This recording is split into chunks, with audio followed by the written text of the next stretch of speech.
le problème de la pression qu'on se met ou de la tension que l'on met sur la relation éducative, c'est quand on se trompe d'ennemi, par exemple, quand on fait de l'écran l'ennemi.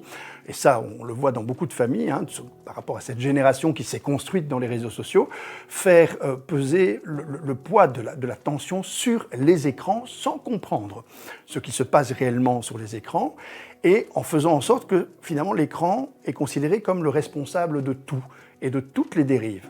Un écran, ce n'est jamais qu'un média qui permet de supporter un ensemble de comportements qui sont des comportements, qui permettent à l'adolescent de se construire.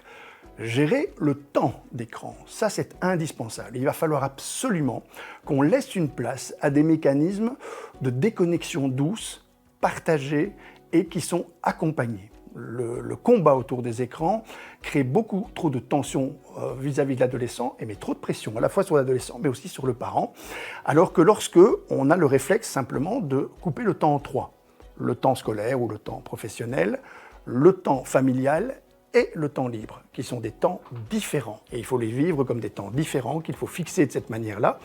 Le temps scolaire, c'est un temps obligatoire, il ne se négocie pas.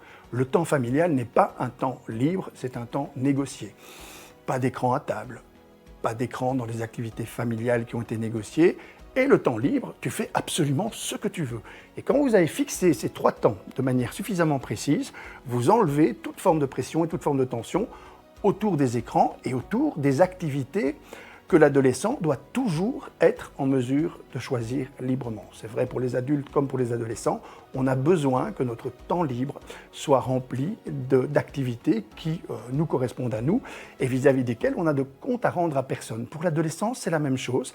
Et quand on adopte cette posture-là, on se rend compte que la nouvelle génération a terriblement besoin de temps de déconnexion. Et ce sont eux qui demandent des temps de déconnexion, mais de temps de déconnexion partagés.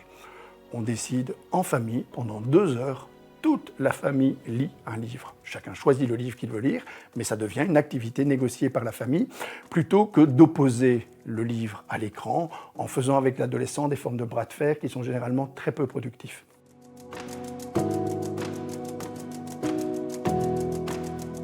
L'adolescent, il va commencer à raconter une histoire à propos de lui-même et il faut que cette histoire, elle soit suffisamment significative aux yeux des autres pour que l'adolescent ait l'impression qu'il vaut quelque chose. Et là, les parents ont un rôle essentiel parce que les parents vont aider l'adolescent à se construire dans une forme d'amour inconditionnel de ce qu'il est.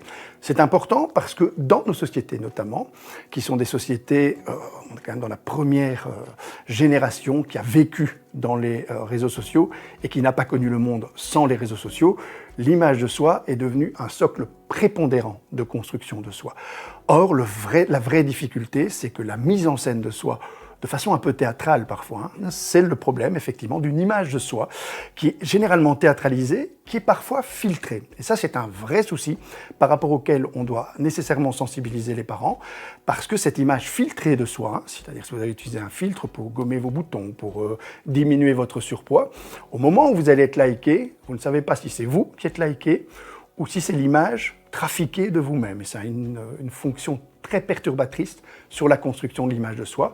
Le rôle d'un parent, c'est de toujours valoriser l'image authentique de soi. S'il tombe sur des images que son enfant a fait circuler sur TikTok ou sur un Reel, qui sont des images trafiquées de mise en scène de lui, qui généralement mettent le parent d'ailleurs un peu mal à l'aise, il est toujours important de ne pas diaboliser ce que l'adolescent a fait, c'est son univers, il est en train d'expérimenter, mais toujours de penser à valoriser d'abord l'image authentique de soi. En gros, c'est bien, c'est sympa ce que tu fais là, mais je préfère ce que tu es en réalité. Les adolescents ont vraiment besoin d'entendre que cette image de soi est valorisée pour ce qu'elle comporte d'authentique. MC, avec vous pour la vie.